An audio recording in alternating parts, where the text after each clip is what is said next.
So these are ribs done in the oven. Hey, get in the game and make some tender, you know what I'm saying, juicy ribs like this. If you want to know how to make those, hey, I'm gonna get you in the game.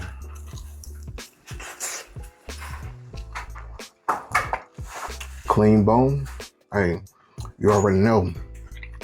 Let's cook right. Let's go down to my workstation and let's get in the game. Got a couple slabs of baby back ribs, and I really don't want to go out on the smoker today. Now, this part never gets old for me, is taking this membrane off. Just get underneath like that. Doesn't have to be complicated. Get you a little butter knife. Sometimes it's already starting. You can put your fingers through and then lift up like that with your butter knife and your hand.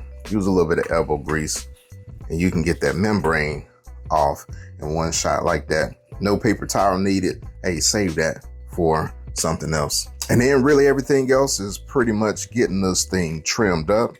You know, you see like this excess hanging fat. Getting that stuff off there like that. This backside looks pretty good, so nothing that I have to do with that. Get the hanging meat off like so. And then as you see here on this baby back rib, you see this big glob of fat right there. And I'm just gonna go in and I'm gonna take that off, right? So when we're cooking it or when you're eating it, you're not biting in on a big glob of fat, right? Fat is good, but too much of it, you know what I'm saying, ain't a good thing when you're eating, right? And if you like that, keep it on. But for me, I'm gonna take that off every time.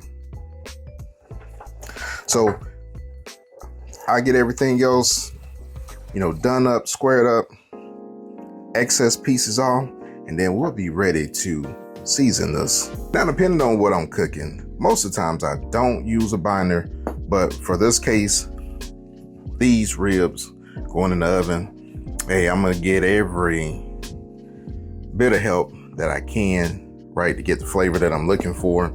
Now, to be honest with you, like when you're cooking with, you know, mustard, mayonnaise, most of the time you're not gonna taste it unless, you know, you got that thing like really lathered on and then it overpowers whatever you're cooking. But this just is gonna be a binder for me to get kind of a bark, you know, formation in the oven, because like when you're cooking in the oven, it's a different type of convection heat, you know, than you would in your smoker. So your smoker is going to allow for, you know, low, steady temperatures. And then like the way that the heat like works and moves, it helps create that bark if you do it right. Oven, again, it's kind of like a closed environment where, you know, the heat doesn't really like move through. It just sits there. So now what I'm going to do, seasoning this rib, I got some applewood smoke seasoning and rub. This give me a little bit of that smoky flavor, hey, that I get on my offset smoker or any smoker that I would use in the backyard. Now, I don't want to go like too crazy with this rub because this isn't my primary rub. Like I said, this is just to give it a little bit of smoky flavor. Now for my primary rub, this is what we're going to use today, my baptizing barbecue rub. Hey, it's pretty good. If you haven't gotten one, hey, go out, support your boy, get this. It's absolutely delicious. Let me show you something real quick. Hey, I'm gonna break the seal. This is a new bottle, but you can see right here, hey, it's to the brim. So when you buy it, you're gonna get your money's worth. Now for this rub right here, hey, it's a delicious rub, and it's more like a brown sugar rub, to be honest with you. So I give you a little sweet profile, and I'm telling you, it's delicious, man. I love it. And to be honest with you, man, I use it in different things on, you know, beef. I did some turkey burgers with it. I used it in a recipe that I did with spaghetti, and that seasoning is absolutely, hey, delicious, fam. And then we'll come on that front side, and then we'll get that front side seasoned nicely. And then I got 2 racks of baby back ribs that I'm doing today. And I'm really deciding if I want one spicy or do I want to just keep one, you know, do both as the same, right? Haven't decided that yet, but I'm gonna decide in a little bit. But take a look at these ribs right here, man. Look at that rub. Hey, they look good. Now, we just put them on the rack, and then we'll let these, hey, cook up, right? But these look absolutely amazing. I'm gonna bring them up to you. Look at this color right here. Hey, yes, sir. So I got these ribs, they ready to go, seasoned up, looking good. So what I wanna do is I wanna go in the oven, 275 degrees, and then that's gonna give me an opportunity to, you know what I'm saying, chill, take a little nap, whatever.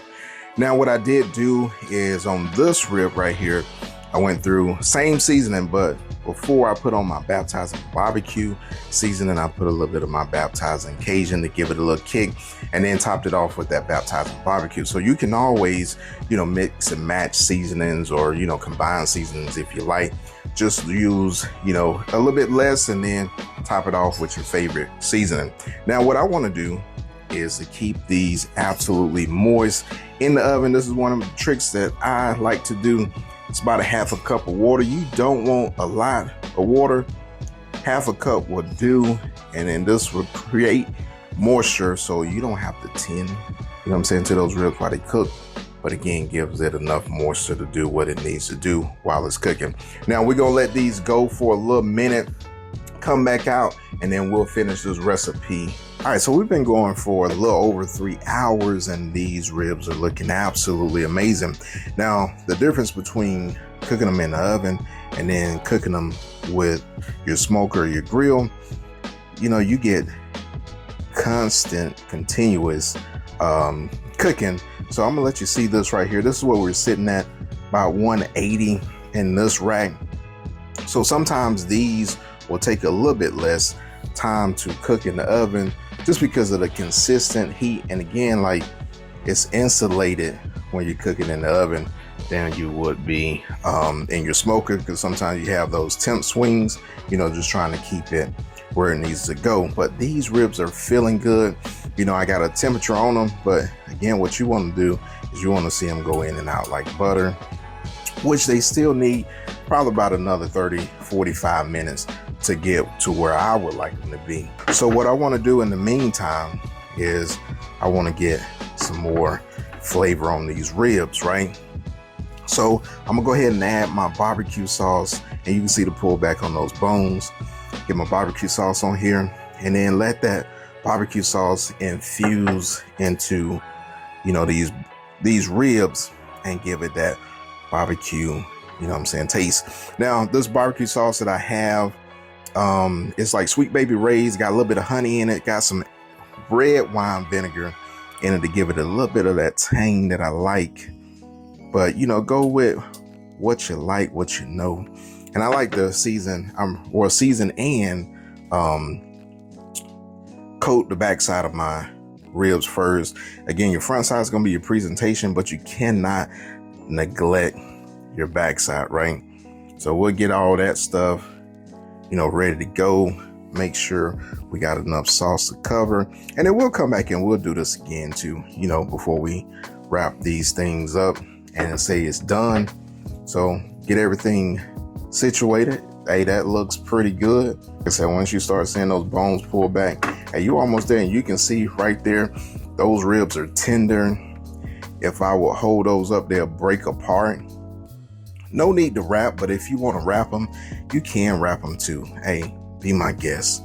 Do what you like, fam. But this right here, save you some foil. These will still come out good, juicy, tender. That's why we put that water in the pan, so it can continue to keep that, you know, that chamber in there, that cooking chamber, moist and have moisture in it, right?